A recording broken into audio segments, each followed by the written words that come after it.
Ibu Kepala Sekolah SD Negeri 2 Dewantara yang sudah berhadir, yang kemudian yang saya hormati seluruh Dewan Guru sudah hadir pada hari ini untuk mengikuti berbagi praktik, sosialisasi berbagi praktik yang akan dilaksanakan oleh Ibu Devianti SPDI CGP Angkatan ke-9. Nah, baiklah, untuk memulai acara hari ini, izinkan saya sebagai moderator yang akan memandu acara kita pada hari ini.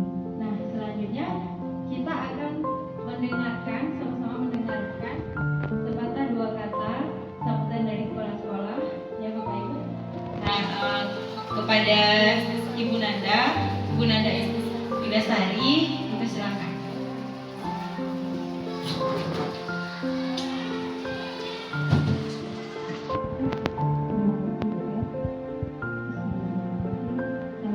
Assalamualaikum warahmatullahi wabarakatuh. Alhamdulillahirrahmanirrahim. Pada siang yang berbahagia ini kita bisa berkumpul dalam acara berbagi praktik baik yang akan disampaikan nanti oleh ibu kita yang sedang menjalani pendidikan guru penggerak angkatan 9.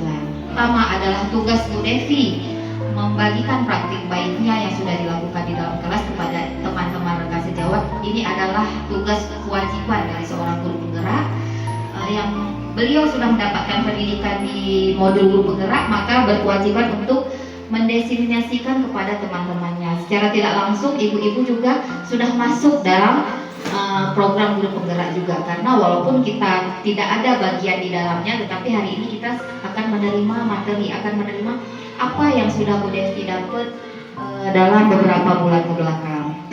Tujuannya apa? Tujuannya nanti Bu Devi akan membagikan praktik baik. Praktik baik itu adalah, kalau bahasa kerennya, best practice. Adalah apa yang sudah dilakukan Bu Devi di dalam kelas, budaya positif. Nah, nanti kita akan paham apa sih budaya positif. Mungkin selama ini kita sudah melakukan, tetapi namanya saja yang berbeda. Mungkin ada sedikit-sedikit tambahan, nanti Ibu juga bisa mengaplikasikannya di dalam kelas. Begitu. Itu tujuan utamanya. Kenapa harus kita kumpul? Kenapa saya kepala sekolah, ibu-ibu selaku rekan sejawat harus mensupport guru yang sedang pendidikan guru penggerak. Inilah tujuannya. Kalau kita saling mensupport, maka Bu Devi juga akan semangat. Setiap aja nanti mudah-mudahan harapan saya apa yang sudah dilakukan praktik baik oleh Bu Devi bisa dicontoh oleh teman-teman. Kalaupun nanti ada tambahan sedikit, kita saling berdiskusi di sini. Mudah-mudahan apa yang kita lakukan hari ini berdampak baik untuk anak didik kita ke depan. Amin. Mungkin itu saja dari saya, Bu Devi. Terima kasih teman-teman yang sudah menyediakan waktu hari ini. Terima kasih untuk Bu Devi. Saya mengucapkan terima kasih berulang-ulang kali. Mudah-mudahan sekali lagi apa yang kita lakukan hari ini memberikan dampak baik untuk peserta didik kita. Wabillahi taufiq wal hidayah. Wassalamualaikum warahmatullahi wabarakatuh.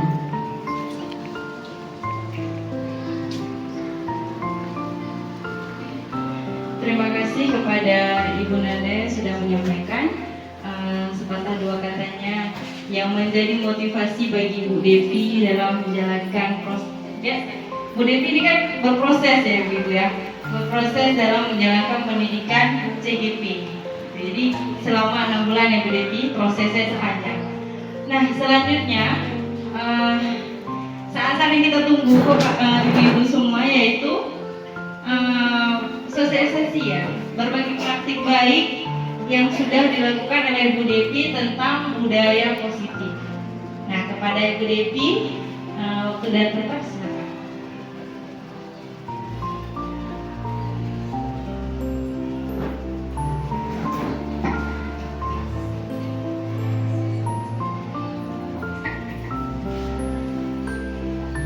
Assalamualaikum warahmatullahi wabarakatuh.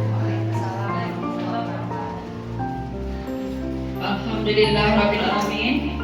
Wassalatu wassalamu ala asrofil anbiya'i wal mursalin wa ala alihi wa sahbihi ajmain.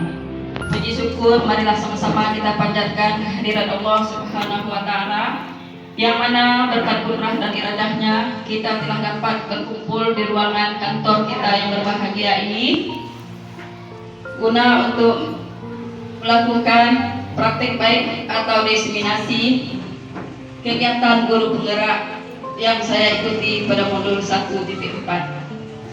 Selawat beriring salam tak lupa kita sanjung sajikan kepada Nabi besar Muhammad SAW, kepada keluarga dan sahabatnya, yang mana beliau telah membawa umatnya dari zaman jahiliyah kepada zaman yang berilmu pengetahuan seperti sekarang ini. Yang saya hormati Ibu Kepala Sekolah SD Negeri 2 Dewantara, Ibu Nanda Indasari SPD, kemudian rekan-rekan guru dan teman-teman sekalian yang berbahagia. Pertama kali saya mengucapkan terima kasih banyak kepada Ibu dan Bapak guru semuanya yang telah meluangkan waktu, yang telah mendukung kegiatan saya ini. Dan terkhusus kepada Ibu Kepala Sekolah, saya mengucapkan ribuan terima kasih yang tak terhingga. Berkat supportnya, berkat support ibu-ibu dan bapak-bapak semuanya, saya bisa berada pada titik ini. Baiklah, saya pada kesempatan ini akan menyebarkan pemahaman dan penerapan pengalaman budaya positif kepada ibu-ibu semua. Nah, di sini saya berbagi praktek baik. Nah, baiklah ibu-ibu semua, budaya positif. Sebelum saya masuk ke materinya, sekarang saya mau tanya kepada ibu-ibu semua, apa itu pemahaman ibu-ibu tentang budaya positif di sekolah?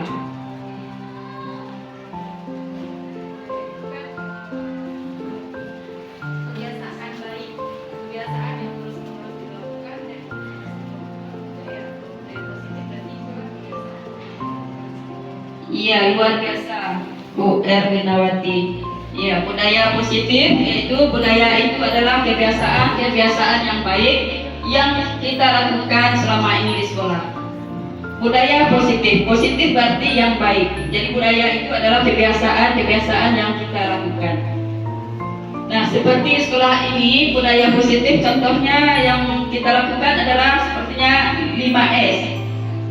Sapa, kemudian senyum, salam, sopan dan santun. Kemudian juga setiap hari Jumat pagi itu kita juga mengadakan membaca yasinan.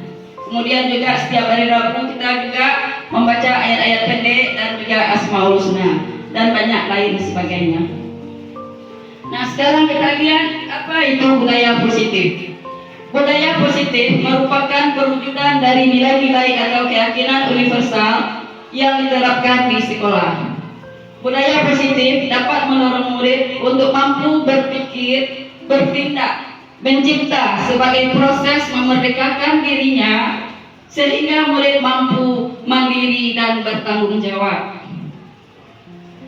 Kemudian konsep budaya positif ini terdiri dari beberapa bagian, yaitu yang pertama adalah perubahan paradigma belajar, yang kedua disiplin positif, kemudian yang ketiga adalah kebutuhan dasar manusia, kemudian yang keempat motivasi perilaku manusia, yang kelima adalah posisi kontrol guru, keenam adalah keyakinan kelas, dan yang ketujuh adalah segitiga restitusi.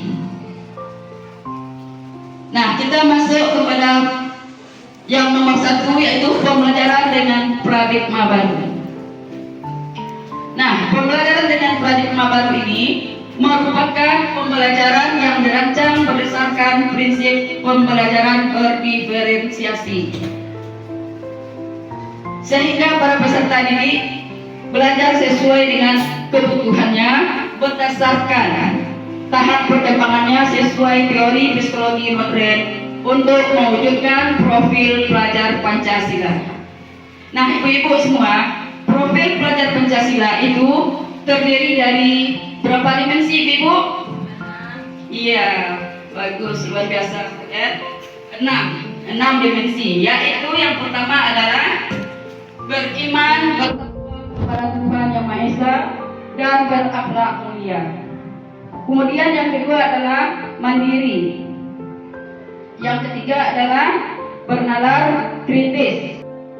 Yang keempat adalah kreatif. Kelima adalah bergotong royong, dan yang keenam adalah berkebinekaan global.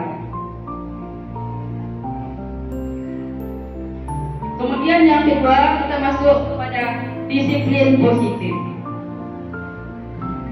Nah, disiplin positif ini tidak asing lagi bagi kita. Kita sebagai guru menerapkan disiplin positif di sekolah kita. Nah, kalau kita lihat, disiplin itu berasal dari kata disiplina, yang artinya apa Ibu? Ya, artinya adalah belajar. Nah, disiplin positif adalah pendekatan mendidik murid untuk melakukan kontrol diri dan mencapai kepercayaan diri sehingga mampu menciptakan murid yang merdeka dalam pembelajaran.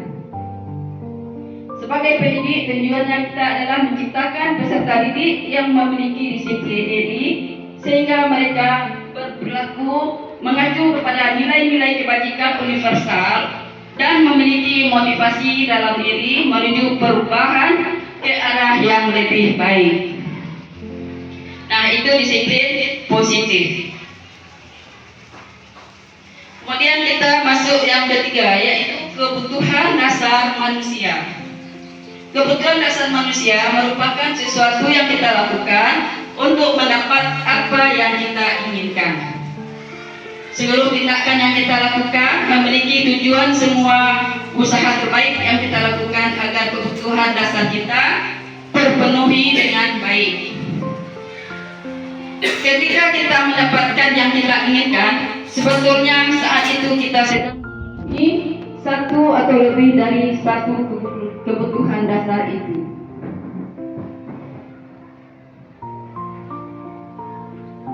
Nah, kebutuhan dasar manusia itu terdiri dari yang pertama adalah kebutuhan dasar bertahan hidup. Nah, untuk bertahan hidup ini, apa contohnya Ibu? Iya, bagus. Yaitu contohnya makanan, pakaian, tempat tinggal, kemudian keamanan dan kesehatan. Yaitu sandang, pangan, dan papan ya Ibu ya. Kemudian yang kedua, kebutuhan dasar manusia itu adalah kebutuhan kasih sayang dan rasa diterima. Rasa diterima, dipedulikan, berbagi, kerjasama, dan menjadi bagian dalam kelompok itu adalah termasuk kebutuhan dasar kasih sayang dan rasa diterima. Kemudian kita masuk pada penguasaan. Nah, di sini terdiri dari harga diri, keinginan untuk dianggap, memimpin, prestasi, diakui dan didengar. Kemudian selanjutnya adalah kebebasan, yaitu mandiri, memiliki pilihan, mencoba hal baru dan mampu mengendalikan arah dirinya. Kemudian kebutuhan dasar kesenangan seperti bermain, humor, antusias dan tertawa. Nah, sekarang kita masuk pada motivasi perilaku manusia. Nah, motivasi manusia itu terdiri dari dua, Ibu, yaitu motivasi dari dalam dan motivasi dari luar. Nah, di sini ada dorongan yang timbul pada diri seorang secara sadar atau tidak sadar untuk melakukan tindakan dengan tujuan tertentu.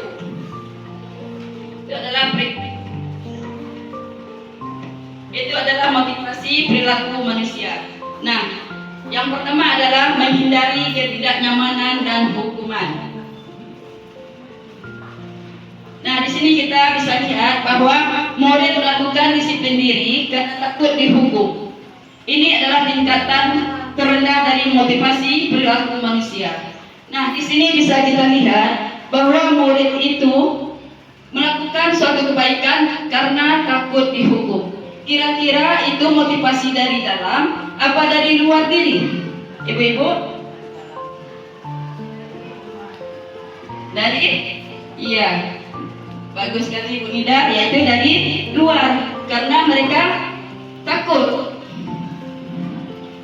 dengan hukuman, makanya dia mengerjakan suatu kebaikan.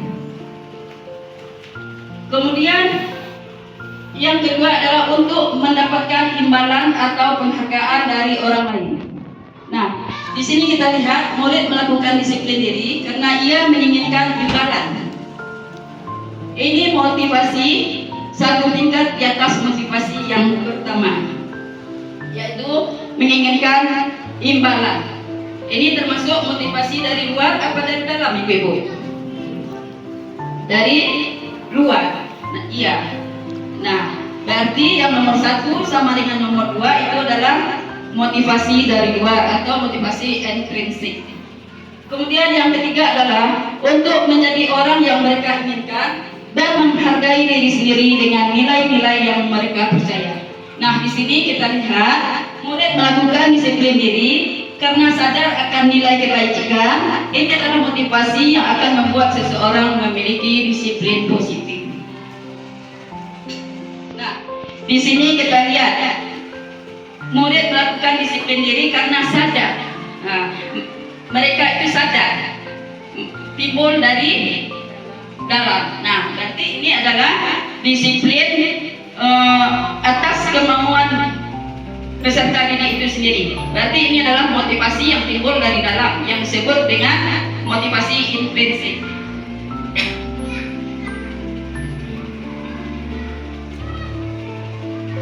Kemudian kita masuk pada konsep disiplin pendekatan restitusi. Ini adalah sebuah cara untuk menanamkan disiplin positif kepada murid. Nah, kita lihat apa itu restitusi. Nah, kita lihat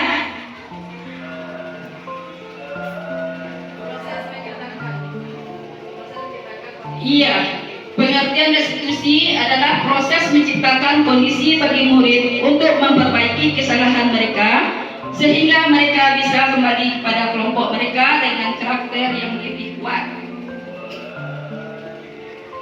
Kemudian ciri-ciri restitusi yaitu bukan menebus kesalahan namun belajar dari kesalahan. Kemudian memperbaiki hubungan. Kemudian yang ketiga itu tawaran bukan paksaan. Kemudian selanjutnya menuntut untuk melihat ke dalam diri, mencari kebutuhan dasar yang mendasari tindakan, fokus pada karakter bukan tindakan, kemudian menguatkan dan fokus pada solusi. Kita lihat selanjutnya. Nah, kita lihat perbedaan. Nah, di sini ada contoh. Ini siswa sering tidak mengerjakan PR. Di sini ada hukuman, ada konsekuensi, dan juga ada restitusi. Nah, ketika murid melakukan kesalahan, maka apa yang dilakukan oleh guru? Apakah kita melakukan hukuman? Apakah kita memberikan konsekuensi? Apakah kita memberikan solusinya dengan restitusi? Nah, di sini kita lihat hukuman. Ketika murid tidak mengerjakan PR, maka guru menghukum siswa hormat bendera selama 10 menit. Itu termasuk kepada hukuman. Nah, pada sekarang ini kita sudah menerapkan kurikulum merdeka. Nah, di kurikulum merdeka ini yang namanya hukuman itu tidak ada lagi. Ya, Bapak Ibu. Jadi hukuman itu tidak ada lagi. Karena sekecil apapun hukuman itu, dampaknya luar biasa pada murid. Akan berbekas.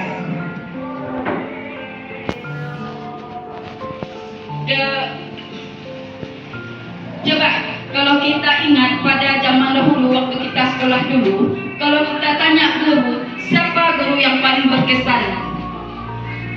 Coba Ibu. Iya, pastinya guru yang kejam, yang jelek sama yang baik. Nah, itu yang teringat. Jadi dampak dari memberikan hukuman kepada murid ini sangat luar biasa. Oleh karena itu, tidak boleh kita memberikan hukuman kepada murid. Sekecil apapun hukuman, tetap endingnya adalah negatif.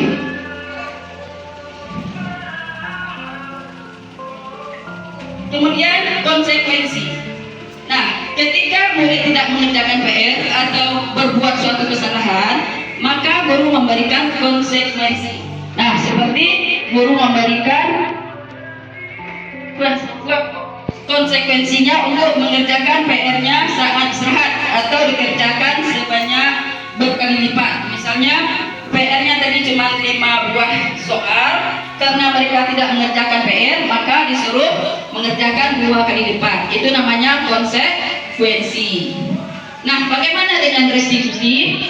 Nah, restitusi ini guru menanyakan keyakinan kelas kepada dirinya dan membantu siswa menyelesaikan masalah. Nah, ibu-ibu, restitusi ini adalah untuk menyelesaikan permasalahan siswa dan mencarikan solusi keluarnya. Dan di sini sangat bagus sekali restitusi kalau kita terapkan kepada anak, karena anak itu dapat menumbuhkan kesadaran pada dirinya tentang apa yang telah mereka perbuat.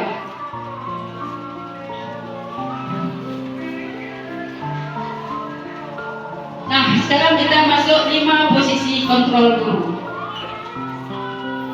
5 posisi kontrol guru. Yang pertama adalah sebagai penghukum. Apakah kita termasuk ibu? Tidak, ya? Ya. Kemudian sebagai teman. Apakah kita termasuk? Iya. Kemudian sebagai pembuat merasa bersalah. Kemudian sebagai pemantau dan sebagai manajer.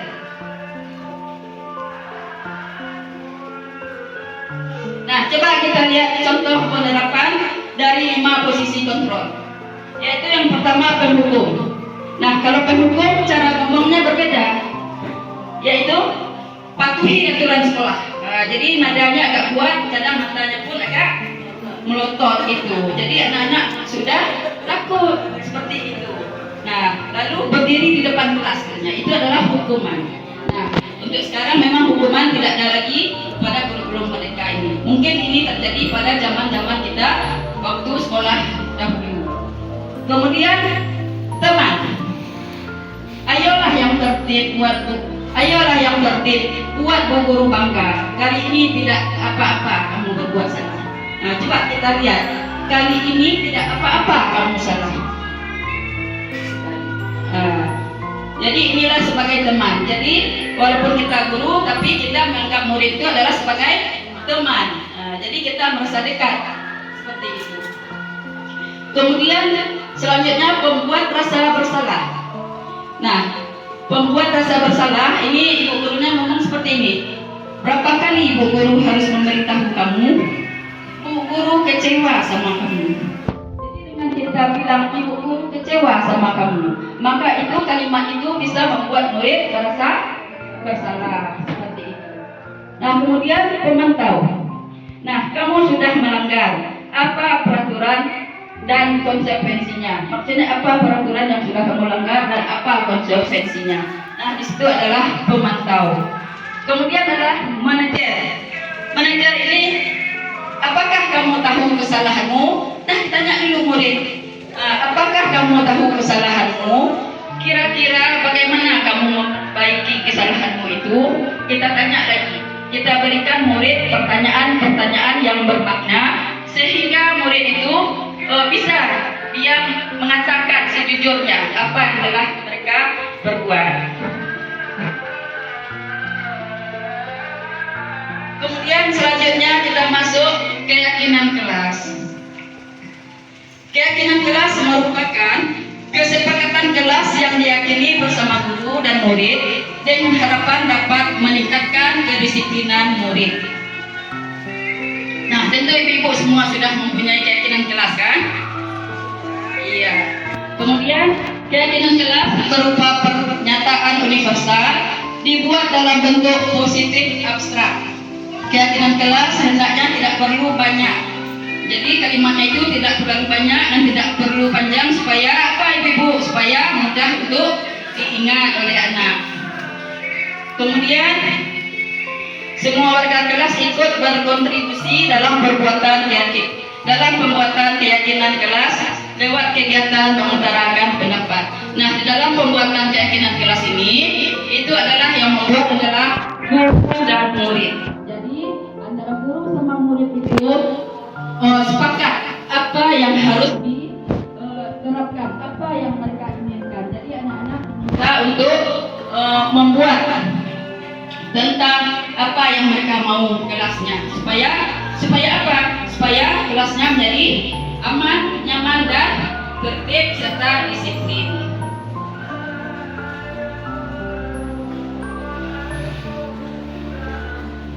Nah, ini ibu-ibu, bagaimana pembentukan keyakinan kelas? Yaitu lebih abstrak dari peraturan. Apa beda keyakinan kelas dengan peraturan, ibu-ibu?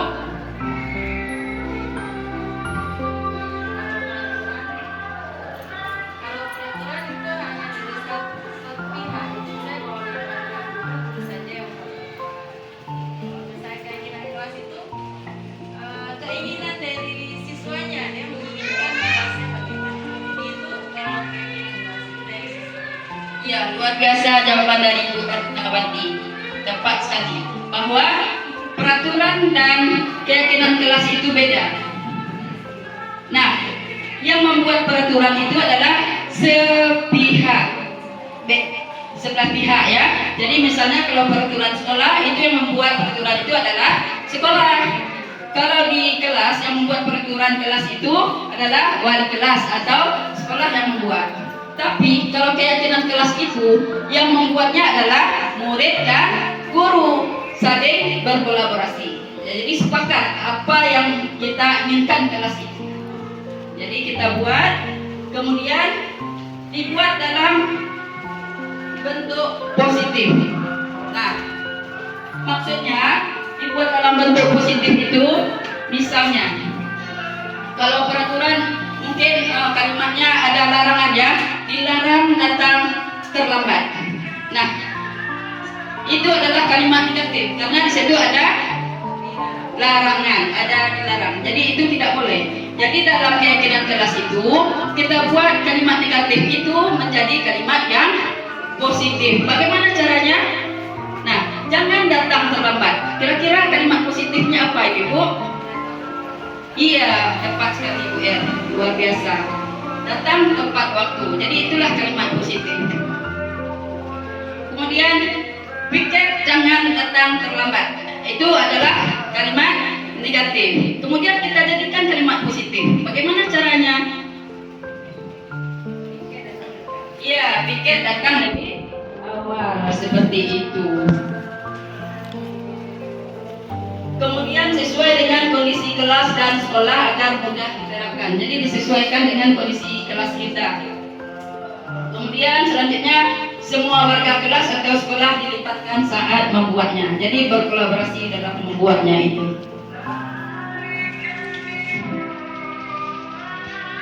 Nah, selanjutnya kita masuk kepada segitiga restitusi. Nah, segitiga restitusi ini adalah suatu proses dialog yang dijalankan guru atau orang tua agar dapat menghasilkan murid yang mandiri dan bertanggung jawab. Nah, ini contoh segitiganya, Ibu-ibu. Segitiga restitusi. Segitiga restitusi membantu murid memiliki tujuan disiplin positif dan memperbaiki dirinya setelah berbuat salah. Restitusi bukan untuk menebus kesalahan, namun belajar dari kesalahan. Nah, segitiga restitusi ini ada 3, yaitu yang pertama itu menstabilkan identitas, kemudian validasi tindakan yang salah, kemudian menanyakan keyakinan. Kita lihat menstabilkan identitas, yaitu kita bisa menstabilkan identitas itu yaitu dengan membuat pertanyaan seperti ini. Berbuat salah itu tidak apa-apa. Kita bilang sama anak, ketika anak melakukan sebuah kesalahan, maka kita panggil, maka kita tanya. Seperti ini pertanyaannya, berbuat salah itu tidak apa-apa. Tidak ada manusia yang sempurna. Saya juga pernah melakukan kesalahan seperti itu. kita bisa menyelesaikan ini. Bapak Ibu tidak tertarik mencari siapa yang salah, tapi Bapak Ibu ingin mencari solusi dari permasalahan ini. Kemudian kamu berhak merasa begitu. Apakah kamu sedang menjadi teman yang baik buat dirimu sendiri? Nah, ini adalah untuk menstabilkan identitas. Jadi kita dalam mencari solusi, mencari jalan keluar dari suatu permasalahan yang dihadapi siswa, kita bisa memakai segitiga restitusi ini, yaitu yang pertama ini adalah menstabilkan identitas dengan memberikan pertanyaan seperti ini, ya. Kemudian lanjut validasi tindakan yang salah. Nah,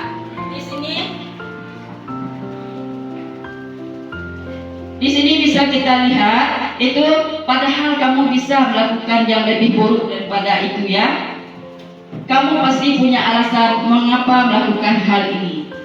Kemudian kamu patut bangga pada dirimu sendiri karena kamu telah melindungi sesuatu yang penting buatmu. Kamu boleh mempertahankan sikap itu, tapi kamu harus menambahkan sikap yang baru. Nah, ini adalah validasi tindakan yang salah. Kemudian menanyakan keyakinan. Nah, ketika anak-anak melakukan kesalahan, maka kita bisa menanyakan seperti ini.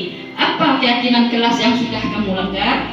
Nah, jadi anak-anak itu dia mau menumbuhkan kesadaran dari dalam dirinya. Jadi mereka itu akan mengatakan sejujurnya. Kemudian nilai-nilai apa yang telah disepakati bersama? Nah, nilai-nilai apa? Nah, dalam membuat kesepakatan atau keyakinan kelas tadi, itu adalah kalimat yang kita buat itu mengandung nilai-nilai kebajikan di situ. Nah, jadi ketika anak berbuat salah, kita menanyakan keyakinan seperti ini. Nilai-nilai apa yang telah disepakati bersama? Kemudian seperti apa gambaran sebuah kelas yang ideal menurut kamu? Apa bayangan kita tentang kelas yang ideal? Kamu ingin menjadi orang seperti apa? Jadi bisa pertanyaan-pertanyaan seperti ini, pertanyaan-pertanyaan yang bermakna seperti ini kita berikan kepada anak sehingga anak tersebut bisa secara jujur mengatakan apa yang telah mereka lakukan dan bagaimana mereka mengingat kembali kesepakatan kelas yang mereka perbuat. Jadi anak-anak tahu, oh iya, saya tadi tidak buat PR, berarti saya sudah melanggar keyakinan kelas yang saya buat. Seperti itu. Dan masalah dengan menggunakan segitiga restitusi. Di sini saya mengangkat masalah Salwa sering datang terlambat ke sekolah.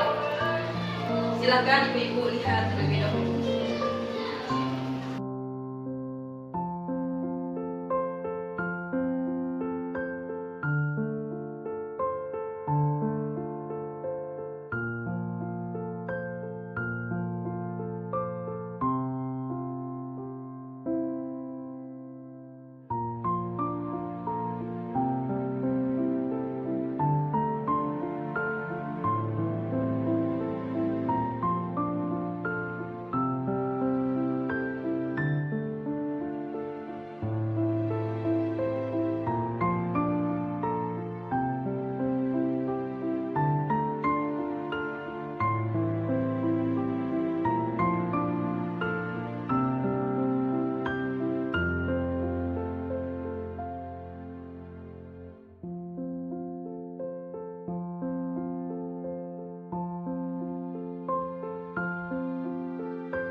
adalah contoh dari penyelesaian masalah memakai segitiga restitusi.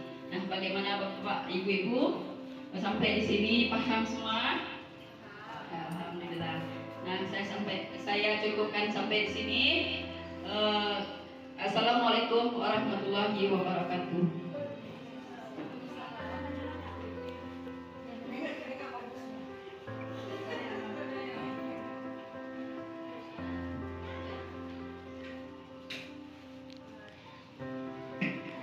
Terima kasih kepada Ibu Devi yang telah memaparkan praktik baiknya ya Bu tentang budaya positif yang sebenarnya memang udah sehari-hari yang kita lakukan ya Bu Devi ya. Emang udah selalu kita kerjakan. Namanya aja. Iya, namanya Ada aja. nama, dulu nggak ada nama. Iya betul. Ada ya Bu? Sudah. Mungkin Ibu Devi closing statement dulu dari Ibu Devi sebelum saya rangkum pemaparannya ya. Baiklah ibu-ibu semua, ini setelah pembelajaran ini saya harapkan kepada ibu-ibu, teman-teman semua, marilah kita melakukan budaya positif di sekolah kita ini untuk mencapai pembelajaran yang berpusat kepada murid sesuai dengan filosofi Ki Hajar Dewantara. Terima kasih Bu Devi. Silakan atas pemaparannya. Jadi bisa saya simpulkan bahwa budaya positif ini sebenarnya sudah kita kerjakan, hanya namanya saja berbeda. Dan budaya positif ini lebih kepada, kalau kita menerapkan budaya positif di sekolah itu lebih kepada dialog. Ya. Kalau dari semua paparan yang disampaikan Bu Devi, saya menyimpulkan kita itu berdialog dengan anak-anak, berdialog. Apapun itu pelanggaran kedisiplinan, tapi kita mengedepankan dialog dan juga memposisikan kontrol guru tadi. Kita sebagai apa? Mungkin itu ya yang bisa saya simpulkan dari pemaparan Ibu Devi. Nah, mungkin hanya sampai di sini saja Ibu-ibu kegiatan kita tentang praktik baik Ibu Devi. Terima kasih sekali lagi kepada Ibu Devi yang sudah mau ya berbagi praktik baiknya bersama dengan kita di sini, Ibu-ibu. Mungkin untuk kita berharap ya Bapak Ibu, kita akan selalu dapat berbagi praktik dari Ibu Devi untuk kedepannya. Nah, saya sebagai moderator mohon maaf jika ada salah-salah kata dan juga sama-sama kita memperbaiki diri. Saya akhiri. Assalamualaikum warahmatullahi wabarakatuh. Assalamualaikum warahmatullahi wabarakatuh.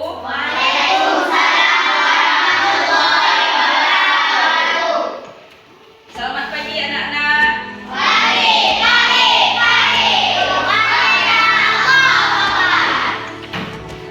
Alhamdulillah. Nah, baiklah, pada pagi hari ini kita akan membuat kesepakatan kelas atau keyakinan kelas ya. Nah, kesepakatan kelas atau keyakinan kelas ini berguna bagi kita semua supaya kelas kita bagus, supaya kelas kita bersih, supaya kelas kita nyaman, supaya kelas kita aman, tertib dan disiplin ya. Nah, dalam kesepakatan kelas ini kita buat pada kertas apa yang mau kita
dalam dada. Profil pelajar Pancasila, cerdas berkarakter itu kita.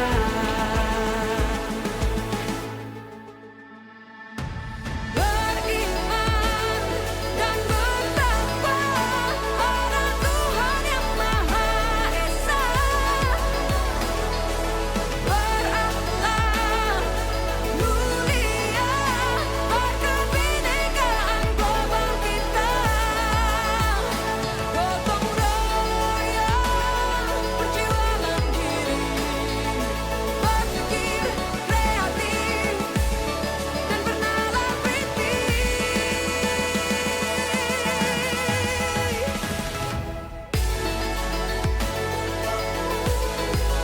Profil pelajar Pancasila. Anak-anak sudah dibuat semua di kertas? Nah, sekarang mari kita tempel di depan.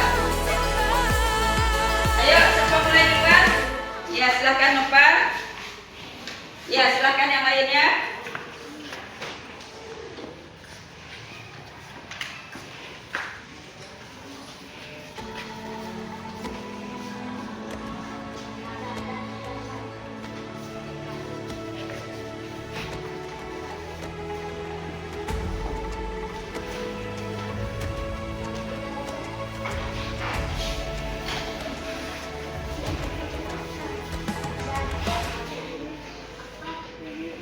Ayo memilih apa yang kita, merdeka belajar wujud yang nyata.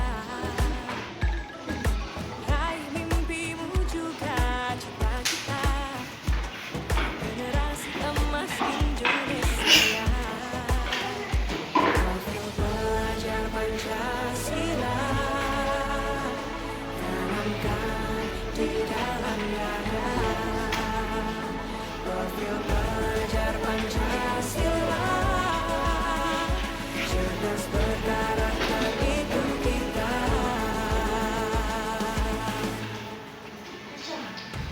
Beriman dan bertakwa pada Tuhan yang Maha Esa. Berakhlak mulia berkebinekaan global kita.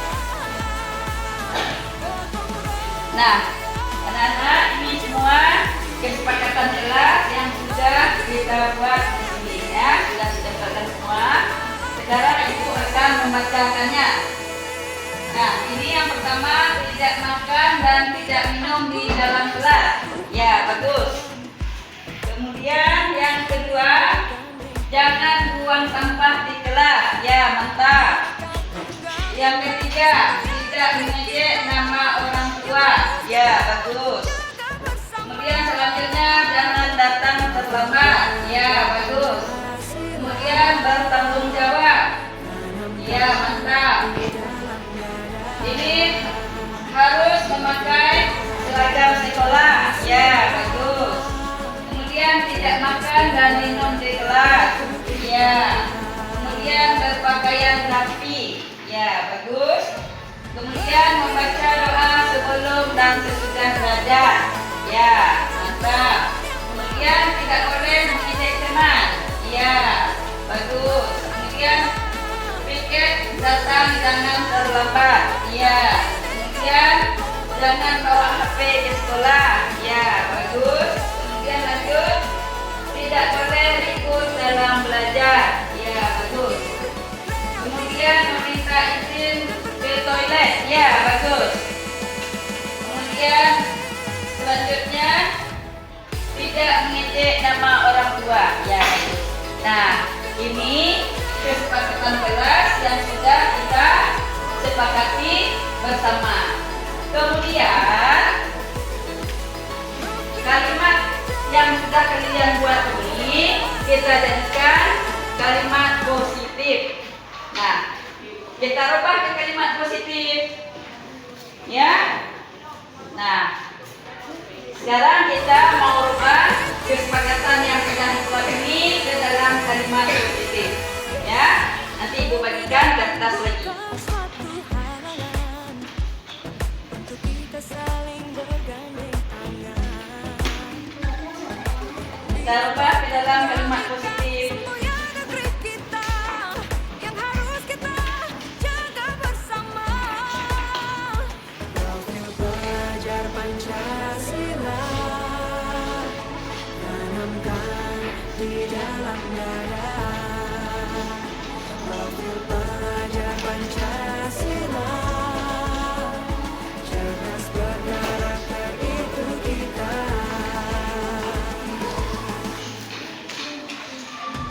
Beriman dan bertakwa pada Tuhan yang Maha Esa. Berakhlak mulia berkebinekaan global kita. Gotong royong. Dan anak, kertas sudah Ibu bagi. Kalian buat yang kesepakatan kita buat tadi, kita rubah kalimatnya ke dalam kalimat positif. Seperti jangan datang terlambat. Kalimat positifnya apa? Iya, bagus, datang tepat waktu. Nah, itu kita buat di kertas ya. Silakan anak-anak semua buat.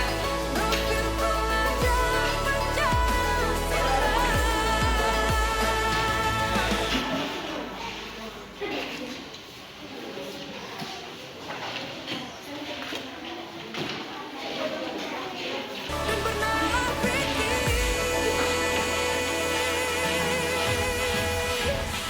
perbedaan bukan suatu halangan untuk kita saling bergandeng tangan. Bineka Tunggal Ika semboyan negeri kita yang harus kita jaga bersama. Profil pelajar Pancasila tanamkan di Semua, ini kita sudah membuat kesepakatan jelas bersama-sama kita buat. Dan ini kesepakatan yang sudah kita buat tadi. Kemudian kesepakatan ini kita ubah kalimatnya ke dalam kalimat positif dan hasilnya seperti ini. Nah, kalimat positif ini mengandung nilai-nilai kebajikan. Nah, coba di sini kalimat positifnya datang tepat waktu. Nilai-nilai kebajikan apa yang terkandung di situ? Iya, betul. Disiplin ya. Tidak sampai tepat waktu itu. Nilai kebajikannya adalah disiplin. Kemudian tidak mengejek teman. Nilai kebajikan apa di situ yang terkandung? Iya, saling menghargai. Kemudian selanjutnya pikir datang tepat waktu. Nilai kebajikannya adalah iya, betul. Nah, ini kesepakatan sudah kita buat bersama. Kesepakatan dan keyakinan kelas ini harus kita patuhi dan kita ikuti. Nah, anak-anak, ini keyakinan kelas yang sudah kita sepakati, sudah kita buat kesepakatannya, kemudian juga kalimatnya sudah kita ubah menjadi kalimat yang positif. Nah, baiklah anak-anak, ini kesepakatan sudah selesai kita buat. Kemudian kesepakatan ini, keyakinan ini akan kita terapkan di kelas kita supaya kelas kita menjadi aman, iya, dan disiplin. Nah, bagus. Kemudian keyakinan kelas ini sangat berguna untuk kepentingan kita bersama, ya. Nah, hanya sampai di sini dulu. Ibu akhiri dengan Assalamualaikum warahmatullahi wabarakatuh.